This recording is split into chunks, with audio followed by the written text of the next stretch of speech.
News 25 is brought to you by Bees Embroidery and Garment Printing, specializing in custom and personalized decoration of gifts, garments, and more. Call 775-727-9444.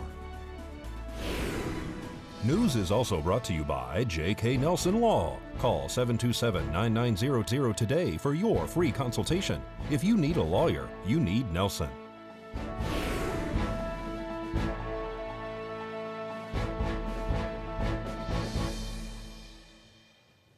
Tonight, several animals lose their lives in a home fire, and a police investigate an officer-involved shooting. News 25 starts now. This is News 25 with Deanna O'Donnell. News 25. Local coverage you can count on. A home suffers major damage as flames shoot through the roof. It's Wednesday, February 26th. I'm Deanna O'Donnell. Well, huge flames engulfed a large portion of a home located right off Calvada Boulevard in the early morning hours. Pahrump Valley Fire and Rescue crews were dispatched to a reported structure fire after 3 a.m. on River Plate Drive. The fire was reportedly to be well involved at the time that the residents had discovered it. The homeowners were able to get out of the home with one large dog and attempted to rescue one other dog and 2 cats, however were unable to do so.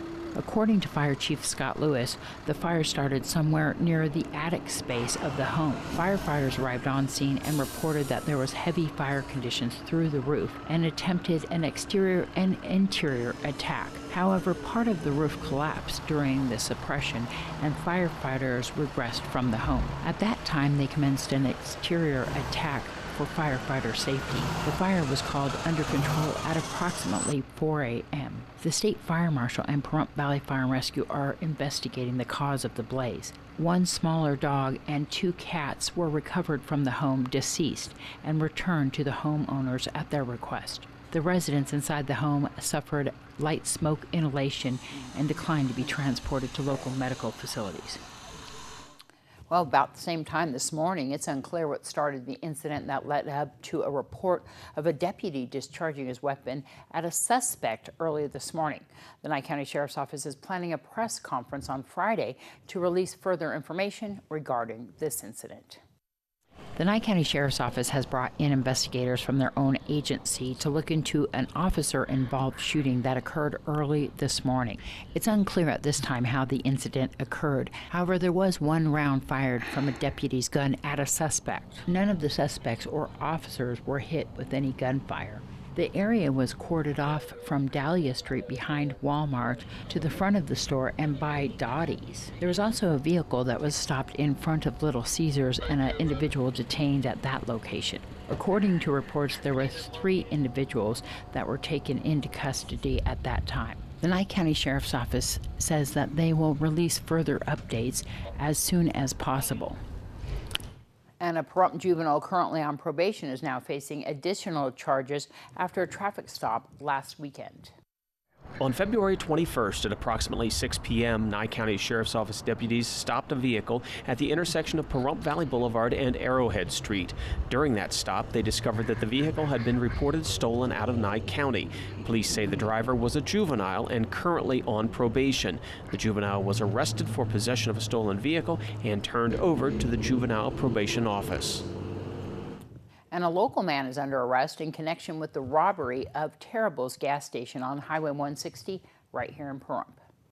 Deputies were called to Terrible's around 2 o'clock Monday morning for a reported robbery. The sheriff's office says an employee told deputies that the suspect, later identified as 24-year-old Lucas Partain, had attempted to buy cigarettes. When asked for payment, Partain reportedly held up a note advising the clerk that this was a robbery and ordered them to empty the register, then reached into his jacket as if to reach for a gun. The employee told police they acted as if they also had a gun. They say Partain grabbed the items and left the store without paying. A few hours later, deputies located Partain at the Winery Supermarket on Highway 160. He was placed under arrest and booked into the Nye County Detention Center on a robbery charge. And a Pahrump man is behind bars facing several charges in connection with a hit-and-run crash Friday evening.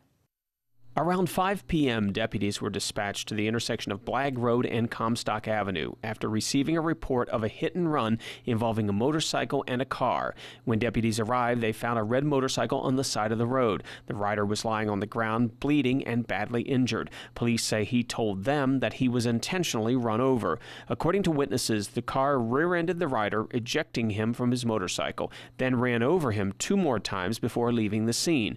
The sheriff's office says deputies obtained video surveillance from the Horizon Market at Highway 372 and Linda, which showed a red motorcycle being pursued by a gold car. Police identified the suspect as 22-year-old David Keogh. After locating Keogh at his home, deputies say he told them the altercation with the victim began at the balloon festival and that he did rear-end the victim on his motorcycle. Officers discovered Keogh's gold Toyota vehicle covered by a tarp in the backyard. Keogh was arrested and booked into the Nye County Detention Center on the following charges: attempted murder, battery with a deadly weapon, and 2 failure to appear warrants. And News 25 will return right after this break. You're watching KPVM News 25. Local coverage you can count on.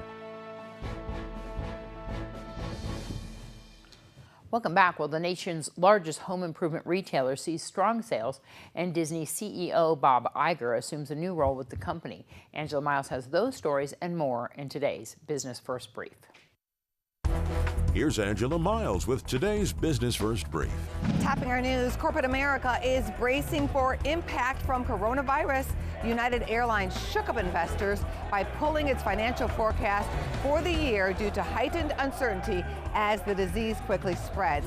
Container company Tupperware and Wolverine Worldwide, the maker of Hush Puppy shoes, also warned profits will be down this year because of coronavirus. Home Depot nailed its latest profit report. The DIY retailer cites strong sales during the holidays. Macy's had a shocker. The retailer outpaced expectations on earnings as last-minute Christmas shoppers lifted sales numbers just days ahead of the holiday. And here is a stunner. Bob Iger, the longtime CEO of Disney, has left the Mouse House. Bob Chapek is taking over immediately. To find out where you can see us every day, go to businessfirstam.com.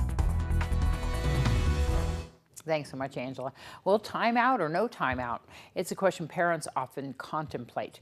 Now, a recent study looks at whether taking a timeout has any negative long-term effects on children.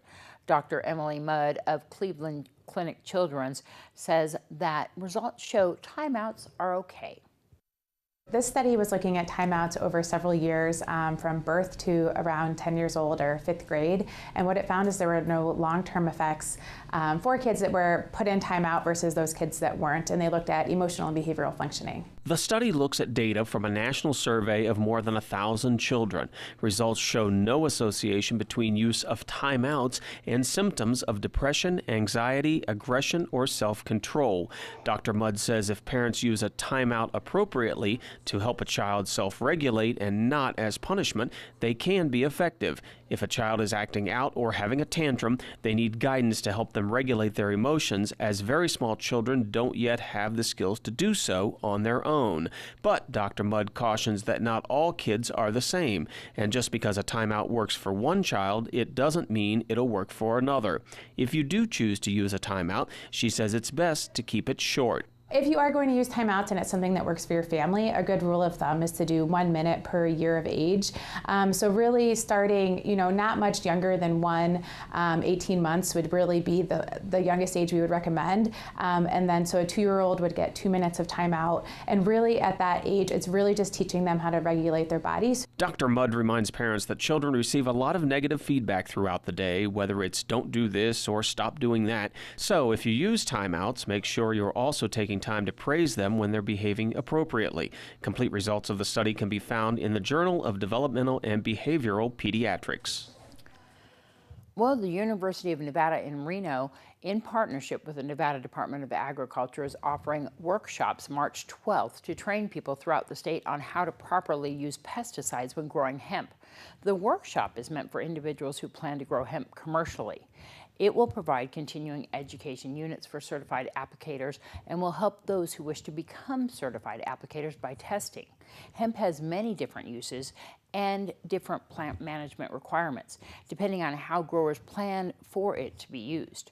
This class will cover laws and regulations surrounding the hemp industry, best management practices for growing outdoors, updates to the permit process, the biology of hemp, and what insect pests to watch out for. The training will be held at the Extension office located at 4955 Energy Way in Reno.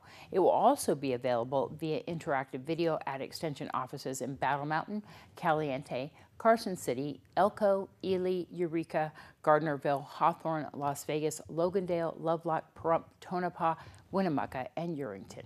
The training runs from 8 a.m. until 4:30 in the afternoon. The cost for the workshop is $30 and includes refreshments and materials at all locations. For more information, give them a call, 775-336-0247. We'll return in just a moment with your Save a Pet.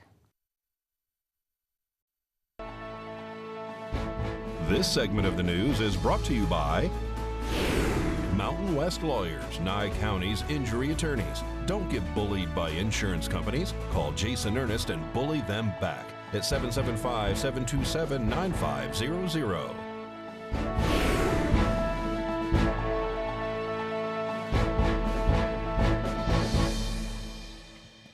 Well, you better hurry up and get this cat because I think that Darby wants it. She is now with the beautiful kitty available at Desert Haven. Today's Save a Pet is proudly sponsored by Jason Ernest with Mountain West Lawyers. Call 775-727-9500. Hi, I'm Darby here at Desert Haven Animal Society, and today we are joined with Oliver.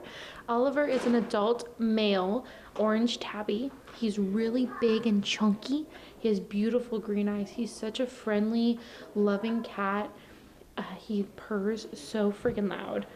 He's just a sweetheart. He is all neutered. He's ready to go and be with his forever home. If you'd like to see him and all of his friends here in the cat room, you can come on down to Desert Haven Animal Society. They're on Ceres Lane behind the Nye County Courthouse. You can give them a call at 775-751-7020, or you can look them up on their Facebook page at Desert Haven Animal Society. Well, prepare for the ultimate day of fitness and fun with the return of Sky Canyon's Fit Fest on Saturday, March 7th. Beginning at 7 a.m. with an all-race check-in at Sky Canyon's Park in Las Vegas. The day kicks off at 8 a.m. with Colonel Golden Pipes Johnson singing the national anthem, marking the start of the 5K and 8K road race and the new 1-mile fun run. The wellness celebration continues with Silent Savasana Yoga, a lifestyle expo, kids fun zone, and a special edition of the Sky Canyon Farmers Market.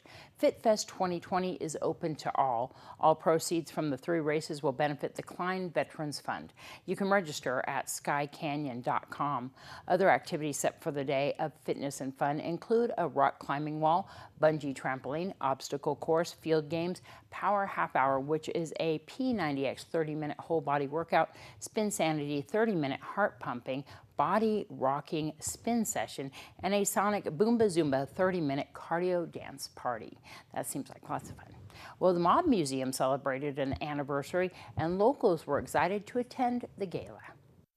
The Mob Museum in Las Vegas celebrated their 8th anniversary on Valentine's Day. This anniversary is also the 91st anniversary of the St. Valentine's Day Massacre in Chicago. The Mob Museum's 3-story historic building off Stewart Avenue takes you through the beginning days of the mob through current times, even covering Las Vegas's portion. The interactive journey shows the dirty underworld, which is part of the history of America, and even shows photos of the mob hits and weapons used in the day. Located steps from Fremont Street, the museum provides an experience like any other. The Mob Museum cost approximately $42 million to construct and was funded through local, state, and federal grants. The museum is open 9 a.m. until 9 p.m. 7 days a week. General admission is $16.95. For more information and group discounts, you can find them on the web or call 702-229-2734. News 25 Weather Cam is brought to you by Lerner and Rowe Injury Attorney's Office in Pahrump. In a wreck, need a check? Call 702-877-1500. Well, let's take a look outside on that Lerner and Rowe weather cam. And the weather bug, beautiful skies out there today at Pahrump Valley High School. We're going to find out more of what's in store right after this break.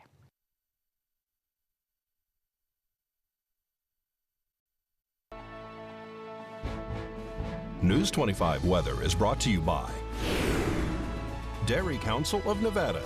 The splash of cream in your coffee, the dollop of sour cream on your burrito, the melted toasty cheese on your pizza. Undeniably delicious, undeniably dairy. Enjoy what's real.